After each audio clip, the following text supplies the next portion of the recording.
Նախասեմ, որ պարոն Սիմոնյանը, Ալեն Սիմոնյանը, ոտից գլուխ ստում է, ճիշտ չի ասում, հարց մեկ, եթե ես պետք է ընկնեի, լացելով խնդրեի, որ վերցնեին, ապա ինչու է ես գնում Factor TV և ինքս հայտարարում, որ ինքս սառեցրում եմ իրենց հետ գործնեությունը։ Մի րոպե, ոչ, ես հայտարարել եմ, հետո են ինձ կանչել, հեռացրել եմ, և հետո մի փոքրիկ բան, որ մինչև հիմա չեմ բացել, չեմ ասել։ Որպեսզի ինձ համոզեն, որ ես դնեմ իմ մանդատը, իրենք տարբեր ճանապարհներով հասել են ամերիկաները և աստրախանները, ինչքան հեռու, իրենք փորձել են իմ տղայի և իմ եղբոր միջոցով ազդել ինձ վրա, որ ես դնեմ իմ մանդատը, սա երկրորդ։ Երրորդ, այնպիսի մի անհասկանալի անիմաստ բան է ասում, թե ոչինչ դուք ձեր թոշակը կստանաք, նախ ես այդ թոշակի կարիքը չունեմ, որովհետև ապահովված մարդ եմ մինչ այդ և փառք Աստծո ես 56 տարի աշխատել եմ այս երկրում, իմ հայրենիքում, և այսօր ֆինանսական տեսակետից այն վիճակում եմ գտնվում, որ իրենց տված այդ թոշակը որևէ էական դեր չի խաղալու ինձ համար։ Պարոն Ասլյան, տեսեք, դուք իրենց թիմից էիք, բերեցիք իշխանության, գովում եք, հիմա բարոյական է ասել։ Կներեք, ես ձեզ դրան հարց եմ ուզում տալ։ Ինչու եք այդպես մոտենում։ Դուք ձեր կյանքում բոլոր այն մարդկանց, որ ճանաչել եք, մշտապես նույն վերաբերմունք եք, մի րոպե, կներեք, ես էլ դա եմ ձեզ ասում, ձեր ամբողջ կյանքում չի եղել մարդիկ, ում հետ լավ եք եղել և այլն, ի վերջո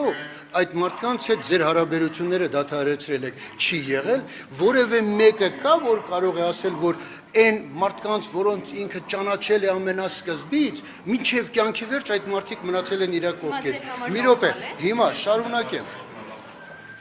Ես Նիկոլ Փաշինյանին իշխանության չեմ բերել։ Իրենք ինձ հրավերել են, եթե դուք նայեք այսպես ժամանակադրությունը, ապա դուք կտեսնեք, որ իրենք են ինձ հրավիրել իրենց մոտ, որովհետև այն ժամանակ, ելքի ժամանակ, դեռ սկզբից, երբ որ իրենք և կադրային սով ունեին, և մնացած մեծ, այսպես, որպեսզի իրենց Ինչով օգտակար կլինեիք նրանց, որ այդպես շահագրգռված էին, որ ձեզ տանային իրենց։ Իմ անցած կյանքով, կներեք, մի փոքրիկ օրինակ բերեմ, օրինակ, ասենք 21 թվականին թող իրենք հիշեն, թե 21 թվականին Գյումրիի կամ այն վերևներում ելույթերի ժամանակ, ընտրություններից առաջ, ինչպես էր Սուրեն Պապիկյանն ասում, իսկ այժմ ելույթ կունենա Արցախյան 3 պատերազմի մասնակից, վերջին պատերազմում ծանր վիրավորված Հակոբ Ասլանյանը։ Նրանք փորձեցին և օգտագործեցին այդ բանը, որովհետև ինչպես գիտեք ինչ կա, երբ ինձ խնդրեցին, առաջարկեցին, որ ես իրենց հետ լինեմ, քանի որ իրավիճակը այդ ժամանակահատվածում այնպիսին էր, որ և իմ և շատ շատերի մտքում միայն մի բան կար, բոլոր ճանապարհներով հեռացնել Սերժ Սարգսյանին, չէ, և շարժումը գնում էր այսպես, քայլ արա, մերժիր Սերժին։ Ես մի առիթով մի բան եմ ասել, հետագայում իհարկե, մի հետաքրքիր բան, օրինակ ես ասի, գիտեք, երբ որ ինձ ասեցին, ինչու դուք հանկարծ նաև այսպես եք խոսում, ես ասեցի հետևյալը, սիրելիներս, դուք երբևէ մտածել եք, ինչու ամենասկզբում ասվում էր քայլ արա, մերժիր Սերժին, չէր ասվում քայլ արա, մերժիր Սերժին, ընտրուր Նիկոլին։ Եթե այդպես ասվեր, գիտեք ինչ կլիներ։ Շատ ու շատ մարդիկ հենց այն ժամանակ չէին ընտրի Նիկոլին եւ չէր ստացվի այն ինչը կար։ Հենց սկզբից էր խապկանքը դրված եւ կներեք, քանի որ մենք ամբողջ ժողովրդով հսկայական քանակությամբ միայն մի երազանք ունենք, մենք գնում էինք ընդդեմ եւ ոչ թե հանուն։ Մենք գնացինք ընդդեմ Սերժին, քայլ արեցինք, մերժեցինք Սերժին։ Ինչպես Փոշմանել եք որ գնաց։ Ես շատ ուրախ եմ իմ անցած ճանապարհով, նույնիսկ իմ սխալներով։ Հասկացաք, փոշմանելս ո՞րն է։ Պարոն Ասլանյան, դուք Ես հաջորդ օրը կներեք, ես հաջորդ իսկ օրը երբ հարցազրույց տվեցի, ես ասացի, ես ԿՊ-ից շնորհակալ եմ այն բանի համար, որ իրենք Ասլանյանին վերադարձրել են Ասլանյանին։ Բայց ես այսօր վիրավորեցին, ասացին ռադ եղեք, ռադ կլինեք, ասացին, որ դուք լացել եք համապատասխան նիստի Ծայրից ծայր սուտ է։ Չկա այդպիսի բան։ Ես լաց լինեմ, կներեք։ 3 անգամ կյանքը երկրի համար դրած մարդը կարող է ինչ որ մի ստից բանի համար լաց լինել, հա։ Դե ասացին թոշակն եք ձեր աղբահում։ Քիչ առաջ ես դրա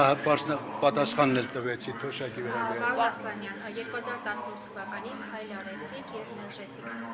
Սերժին։ Հիմա գոհ եք ձեր քայլից։ Ես ասացի քիչ։ Գիտեք, մեզանից յուրաքանչյուրը իրավունք ունի սխալվելու, բայց ես ասացի, մենք բոլորս մարդ ենք։ Պարոն Աղազարյանի հետ մենք ներսում միշտ էլ որոշակի մեր կարծիքն ունեցել ենք, այսինքն ինչ-որ ձևով եղել ենք ներսի ընդդիմություն, ինչ-որ ձևով, քիչ թե շատ, եւ այսօրվա բոլոր հարցերը, որ առաջացել են ու մենք այսօր դրա համար պայքար ենք մղում, այն ժամանակ չէր ասվում, այն ժամանակ մենք բոլորս ստիպված էինք եւ ներսում պայքարել, չէ, եւ փորձել։ Օրինակ մի ինչպես իրենց սխալների դուք ես մի բան ասեմ,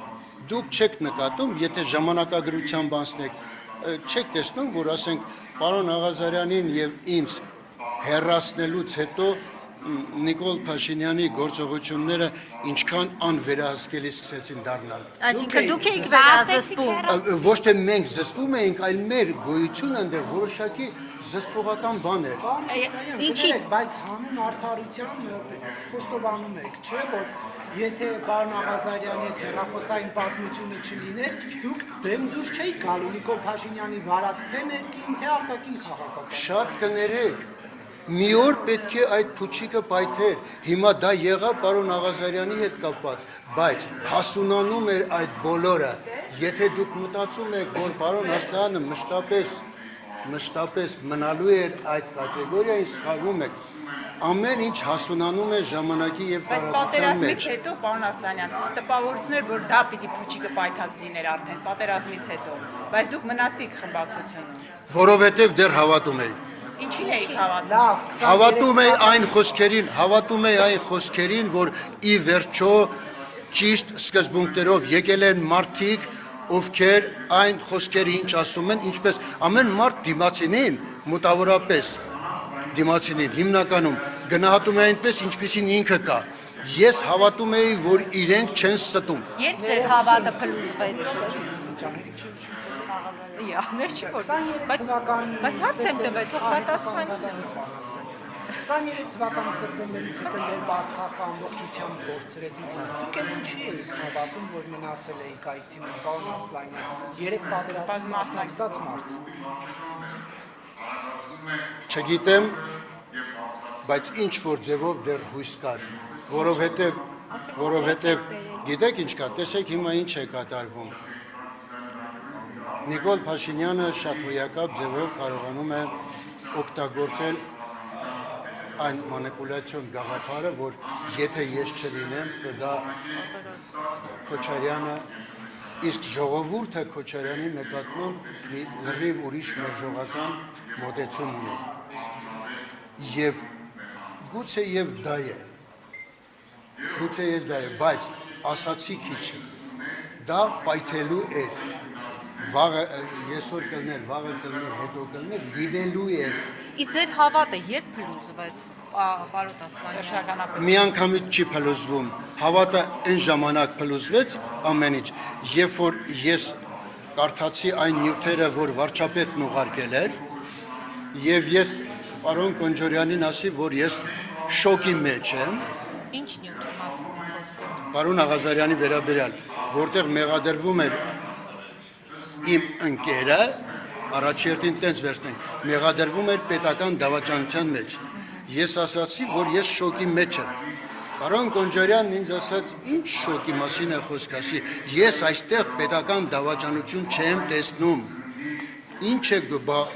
վարչապետն է ասել։ Ես էլ ասի կներեք, եկեք այսպիսի մի տարբերակ։ Եկեք ներսում 5-6 հոգանոց մի փոքրիկ խումբ կազմենք, նախ ուսումնասիրենք այդ ամբողջը, համոզված լինենք, որ պարոն Աղազարյանը իսկապես դավաճան է, հետո նոր դա հանրայնացնենք։ Ասացին ոչ, վարչապետն է ուղարկել, վերջացավ գնաց։ Ասի կներեք, ոչ, այդ դեպքում այսպիսի խոսակցություն է եղել։ Ես այդ դեպքում ասացի, ես առաջիկա 1 ամիսը ոչ խմբակցության նիստերին եւ ոչ էլ նախաձեռնող նիստերին չեմ ուզում մասնակցել։ Ասեց ինչու։ Ասի որովհետև ես չեմ ուզում որ խմբակցությունում կամ նախաձեռնող նիստին որևէ մի խոսք գնա եւ դա հասնի Աղազարյանի ականջին, չէ՞։ Հետո դուք ինձ վրա հասկացեք, թե ես եմ հասցրել, ես չեմ ուզում մասնակցել։ Մի րոպե, ասացին չէ,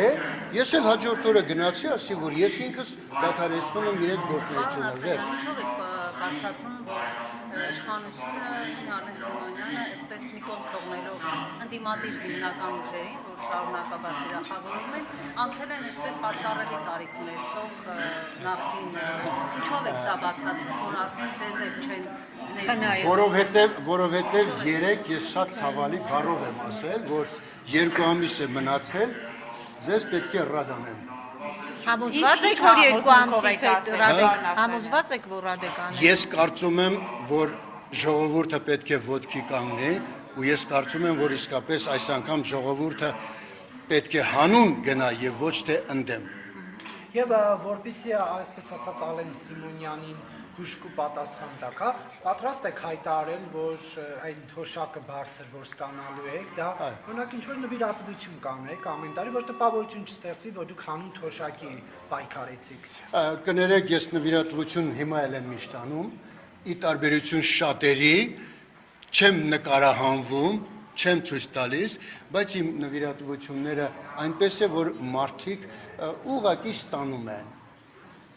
Ես անում եմ ամեն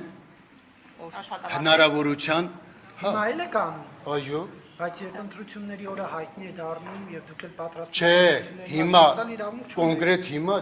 կներեք, նախընտրությունները չեն, եւ հետո եթե ես ասենք ստացել եմ եւ առանց որևէ հետադարձի նպատակով ինչ որ մեկին ենթադրենք մարդը ինձ զգացել եմ, որ մարդը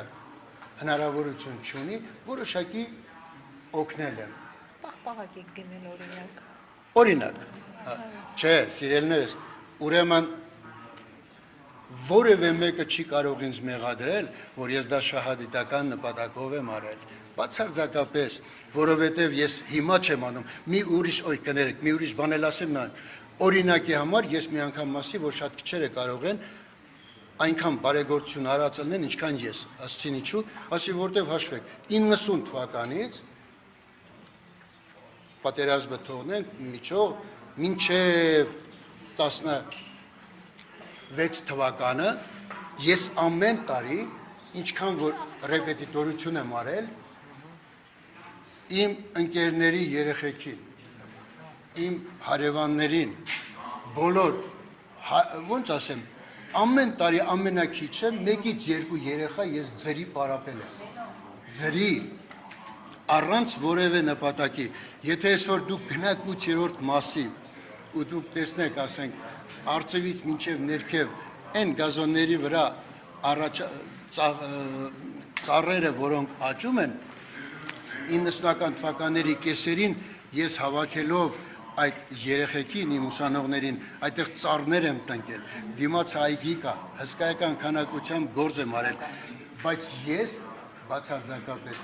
չեմ հայտարարում, որ ես այսպես արել եմ, որովհետև այն ինչ հայրենիքի համար անում ես, չպետք է ցույց տաս, ուղղակի գլուխդ կախ պետք է անես։ Շնորհակալ եմ։